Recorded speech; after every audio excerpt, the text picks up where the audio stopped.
right, a woman shot and killed by an ICE agent today. Those tensions running very high in the area of this incident. 11 Alive's Ron Jones joining us now in studio. Ron, a lot of people following this closely, including yourself. Can you walk us through what exactly we know at this hour? Well, ladies, we know a lot of tension right there in Minneapolis. So within the last couple of hours, the Department of Homeland Security released a statement saying the woman was among a group of violent protesters who weaponized a vehicle and tried to run over an ICE officer. The agency went on to say that the officer feared for his life and for the life and the safety of the public. The woman in question was 37 years old, but her identity has not been released just yet. Now, this all unfolded today after DHS sent more than 2,000 ICE agents into the Twin Cities in what it's calling the largest DHS operation ever. One woman at the scene says that she heard the gunshots followed by a loud crash, and that's when she saw the woman's body lying on the street beside her vehicle. And as I'm driving by, it was a red truck and nothing but the airbags and full of blood. And there was a body on the streets. It was a woman. They shot a mother this morning trying to flee from ICE agents. All right, so at this point, the agency did not say whether the woman was an actual target for arrest by the agents. Now, Homeland Security Secretary Kristi Noem described the incident as an act of domestic terrorism carried out against ICE officers. This goes. Now, let me say something before we get into more details about it. I see it very simply. If she's running away, not about to hit anybody, she's just running away, yes, you cannot just shoot her. That's understandable. I think we all can understand that. But if she's driving and looks like she's about to hit an officer or hit anybody, I can understand why she was shot. But we don't know any of the information yet, so let's just keep going and listening to more details about it. To show the assaults that our ICE officers and our law enforcement are under every single day. These vehicle rammings are domestic acts of terrorism. We're working with the Department of Justice to prosecute them as such. Well, there's a lot of video circulating on social media right now claiming to show the shooting in real time. This is what's circulating on social media. Now, Minneapolis Mayor Jacob Frey says, quote, that he was referring to DHS, that they are already trying to spin this as an action of self-defense. And he says that he's seen the video and calls the officers' actions reckless. As you know, ladies, this is a developing story. Of course, we're going to provide you more updates as needed. That's right. Now, it's not surprising that whoever, if it was right or wrong, they're going to try to use it to say it's self-defense. So let's get over into this next video where it actually shows a little of the video. So let's get into it. Context here. Why don't we just let you watch this? But we're going to do this in a very sort of deliberate way. Yeah. Let people know Absolutely. that this is video we're showing for the first time. You're not going to see it a lot on our air because we want to make sure that when we're showing it, we're doing it with a purpose. So there's no audio here as well, and you're going to see this sort of play out. So just a warning to those who may not want to see this. You can see the vehicle there. That's law enforcement pulling up in the pickup. And it is the Honda Pilot that we should be focused on here. It's about a purplish, reddish color here. So let's take a look. Agent walking up. And then there's another agent. I don't know if you can see that one right there. Yeah, three agents involved. One was kind of closer to the front of the vehicle. The other kind of pulled on that driver's side door handle. All right, let's back that up a tad bit just so we can see it one more time. Pickup. And it is the Honda Pilot that we should be focused on here. It's about a purplish, reddish color here. So let's take a look. Agent walking So as you see, you got one who's pulling on the door. up. One right in front before she pulls off. And then there's another agent. I don't know if you can see that one right there. Yeah, three agents involved. One was kind of closer to the front of the vehicle. The other kind of pulled on that driver's side door handle there as So well. again, there's no audio here. We don't. Now, from this point of view, because we don't know what the other cop's body camera is going to say, it does look like he could have moved out the way. It does look like he could have moved out the way. But that goes to question, if he can move out the way, should he, or should he jump out the way? Or if he feel like he just didn't need to, or did he truly feel like his life was in danger? But let's keep going. Know what's being said. We don't know really anything else about this woman, other than we know that she was not the target of the initial investigation. That was confirmed by the police chief. But there are some other angles of this as well that are being looked at. So that's kind of one pass of the video. And again, Right. Okay. Thanks for letting us know. Sorry. So there is some audio to this, and if you go online, you can see. So now you can see the vehicle is crashed. Yep. And according to law enforcement here in the Twin Cities, that woman was shot, and then the vehicle drove into the snow there, as you can see. So this is kind of the aftermath right now. This video is turned the other way. We want to just show you.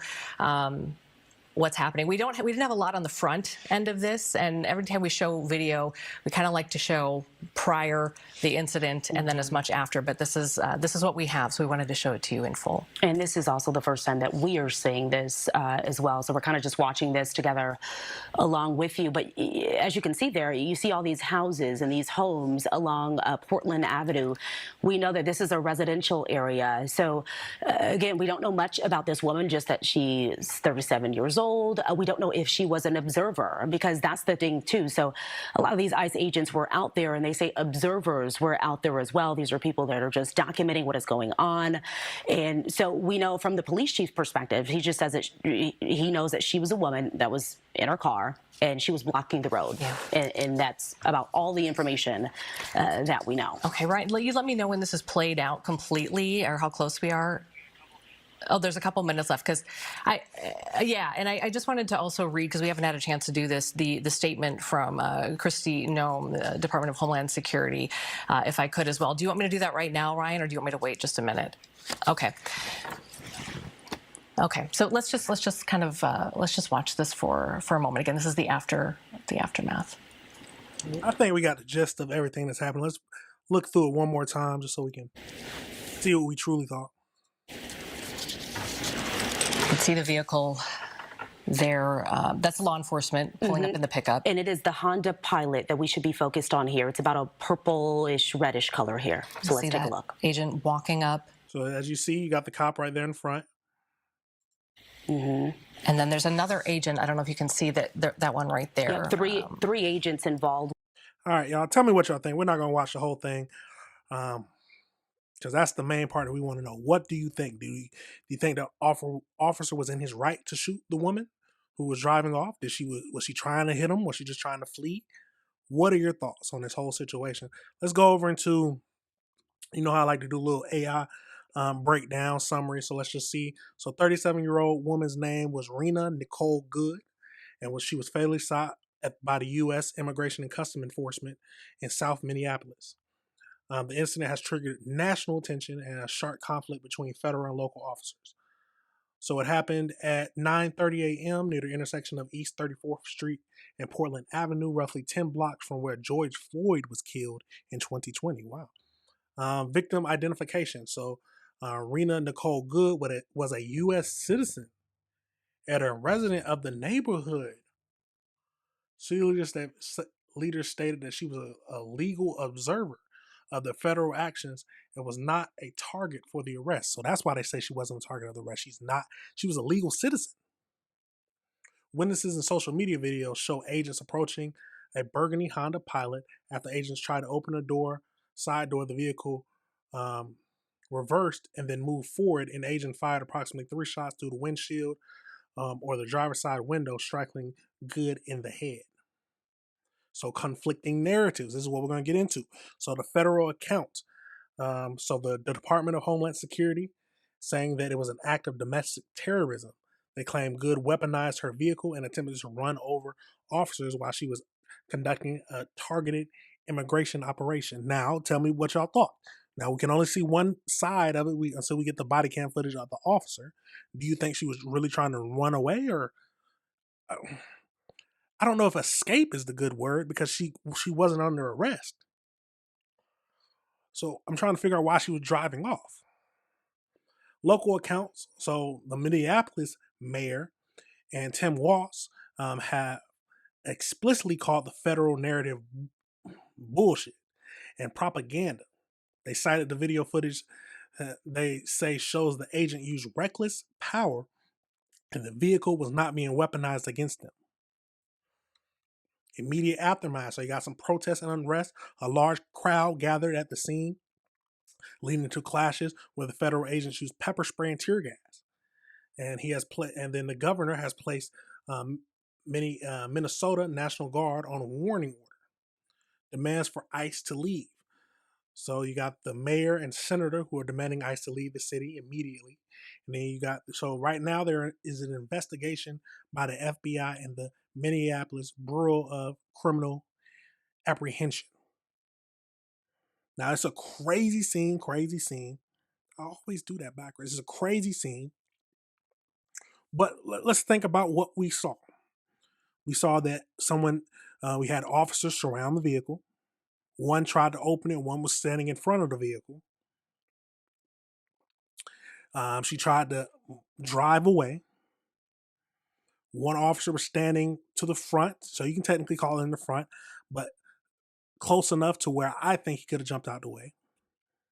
But she technically did drive towards him. But is that enough for him to shoot or fear for his life? At the end of the day, it's how he felt. So if he can say that he feared for his life, okay.